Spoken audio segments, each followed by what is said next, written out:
let it never be said that my taste in video games is what some would describe as conventional.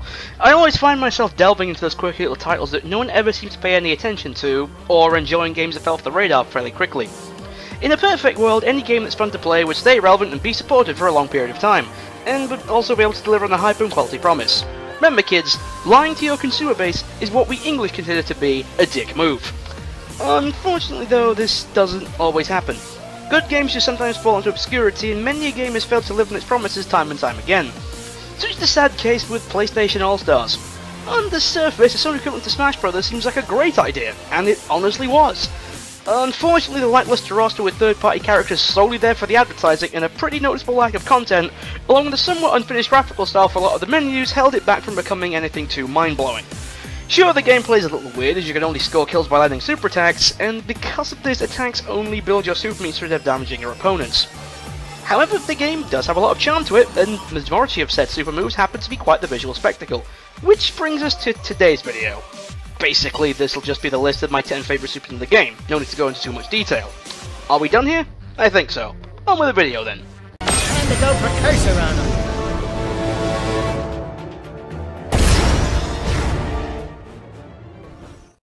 If you asked me who would be the first third-party character revealed for this game, I wouldn't have said BioShock's Big Daddy. Unsurprising really, as his own game was an Xbox exclusive for about a year. Maybe next time you should check the name of the game you're making. Anyways, Big Daddy's level 3 super, Flood, is pretty self-explanatory. Basically, it floods the stage. That's it. Nothing all that flashing compared to the supers in the game. So, fitting with the BioShock aesthetic then. However, it's actually quite effective, as your opponent's movement is hindered greatly thanks to being submerged in the water, while Big Daddy is virtually unaffected. Even better, Big Daddy actually has more improved movement underwater, as all his attacks are replaced with a powerful charge attack, similar to his level 2 super, which not only one-shots anything it hits, but also helps to close distances very quickly. It's also quite satisfying to use in the original BioShock games. Charging Big Daddies were quite enough to be hit by, and being able to now control one is quite the cathartic experience.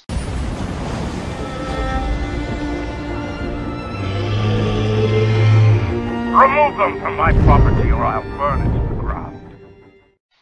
So, Fat Princess. Didn't think a sentient flag from a somewhat obscure yet successful PSP exclusive from a now defunct developer would make it into a fighting game. But I've seen weird choices. I mean, just take a look at Street Fighter's Skullomania. One wonders what he's thinking. So, yeah, her level 3 is quite interesting, as it doesn't fit into any of the established categories for super moves. It's not a first-person shooting gallery, it's not a cutscene super, and it's neither a trapping move or super mode. Instead, it's a screen-clearing bullet-hell bombardment that's harder to avoid than your average game of Toho. In fact, it's probably the only super in the game where the fighter doesn't actually do anything. It's Fat Princess's villagers that do all the work, while the princess herself just sits and eats cake. Just like her own game then. Honestly, it's this uniqueness that makes me enjoy it so much. It's actually one of the most effective supers out there, as unlike most screen-clearing, kill-guaranteed super attacks, it doesn't have a kill cap of 3, and like the majority of the trapping and transformation supers, there's pretty much nowhere to go. I mean, you can try to dodge the attacks and stay alive during the super's duration, but good luck doing that. To Titania's greater glory!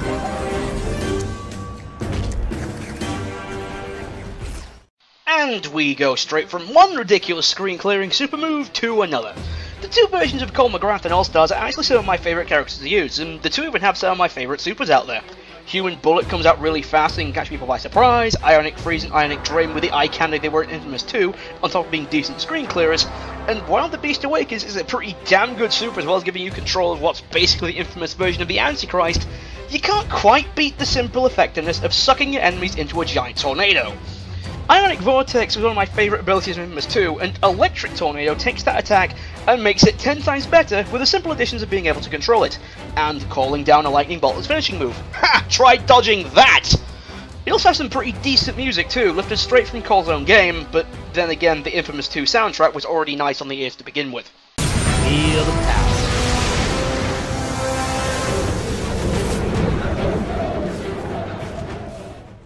I'm a man of simple taste, really. Sometimes I just like to kick back, relax, play a few rounds of AllStars, and obliterate the opposing players with the giant orbital death laser.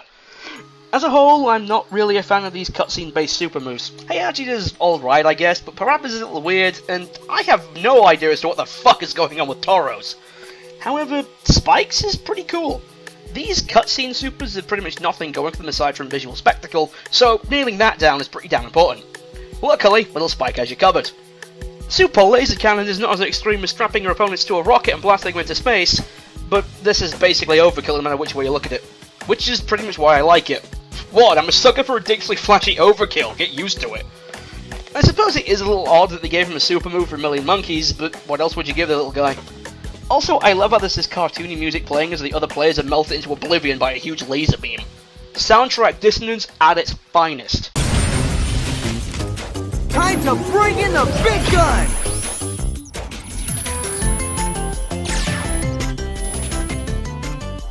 Oh yeah! Keep talking! Well, I suppose my main was going to make it onto this list at some point. Honestly, I think I used Raiden a little too much. Him being level 203 and me being banned from playing in reverse as matching with friends is testament enough to that. Now with that knowledge, you'd expect his level 3 to be a bit higher, but while Raiden does have the game's most effective level 1 and a pretty beastly level 2, his level 3, with the stupid name of the box Revengeance, is actually a bit wimpier than I expected. For a start, while your opponents are basically trapped, you have to hunt them down by finding the correct boxes, which takes time. Plus the blade mode controls are a bit worthless here as attacking normally gets you double the results in half the time. Honestly, the only things keeping it above the others I've talked about is aesthetic reasons and personal preference. The orchestral MGS-style music that plays here is one of my favourite bits of super music in the game, and we're trying to some pretty nice visual effects, which includes the standard Metal Gear exclamation mark whenever you uncover someone. And while you do have to hunt down your opponents, Raiden has a fair few options to close distances quickly, nullifying this issue if you know what you're doing. Plus, while the blade mode controls on the right stick are somewhat pointless, I want my throws, dammit! They do make for a pretty nice way to add a finishing move to your rampage. Just try to be quick, you don't exactly have long. Playtime is over.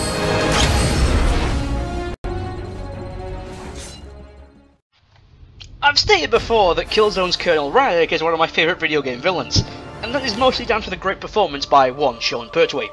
This love of Ryek is naturally carried over into AllStars, and, well, sometimes you have to be a giant block of cheese.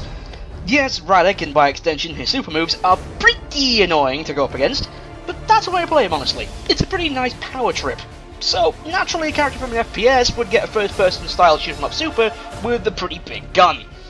It's probably the most effective out of all these types of supers. It doesn't have the limited view and ammo of Slice, nor does it suffer from the slow firing and projectile speed of Ratchets, allowing you to unload bullets on your helpless opponents like there's no tomorrow. Or, at least until the super move runs out. You won't exactly make any friends with this one, but sacrifices must be made in our pursuit of satisfaction. Expect no mercy. In hindsight, including the reboot version of Dante over the much more loved classic version was a pretty stupid move on Capcom's part.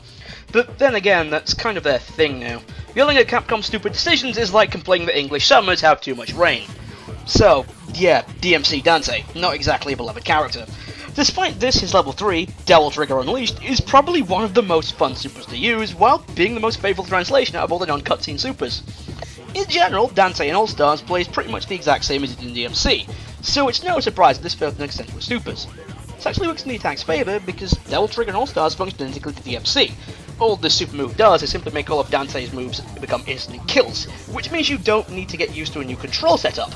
It's pretty much like Raiden's without the pain of finding your opponents first, meaning you can go about your rampage in whatever way you choose. We're also treated to some pretty nice visual effects, also lifted straight from the reboot. Then again, the colour palette of the reboot was much more interesting and vibrant than the classic games. Only so much you can do with grey, after all.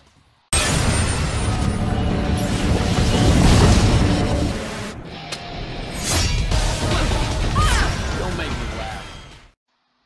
The one thing I'm really annoyed at myself for is not mentioning the Twisted Metal series on this channel more often. Last time I talked about it was a year ago, and even then I've only ever brought up 3 specific boss fights.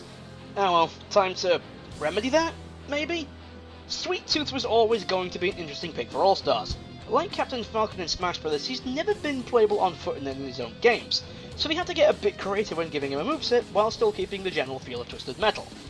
And while his other super moves are a little abstract, I'm really glad that his level 3 is something directly lifted from his home game. And it's also quite terrifying to be on the receiving end of.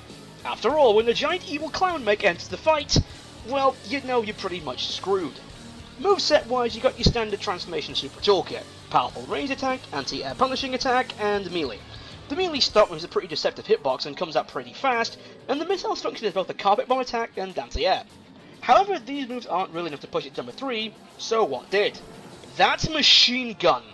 Sure, other supers may have had something similar, including one I'll get to in a bit, but this is the only one that's actually aimable, letting you punish foes that try to escape. In fact, activate this in the right place, and you don't even need to move in order to kill everybody. Taste the tune!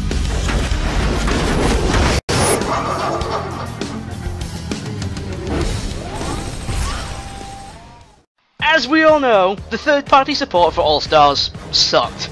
Sure, we got reps from Tekken, Devil May Cry, Metal Gear, but out of those, the only one we really wanted was Heihachi.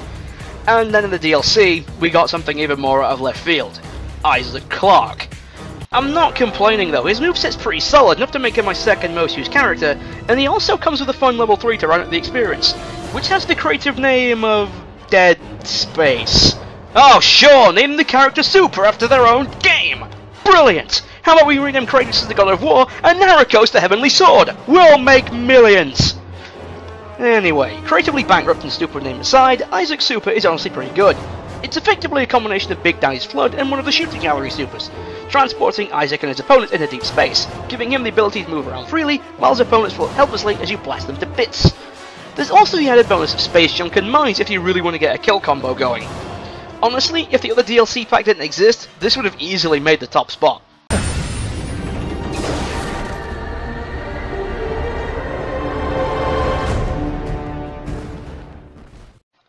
So, yeah, this one was pretty obvious. Why not put one of the only supers that can potentially net you 9 kills at the top of the list? Relax though, Emmett Graves as Hawk doesn't exactly land here just because it's objectively one of the best supers in the game, but because of the fun playstyle it has while also being slightly technical thanks to its gimmick. The Hawk is basically a combination super mode and super attack.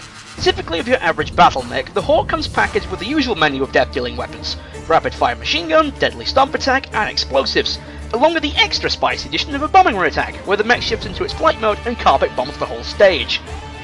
Now, you'd think to get the best results, you just switch to flight mode and boom. However, this ends the super instantly, so what do? Kill all opponents once, then switch to flight mode.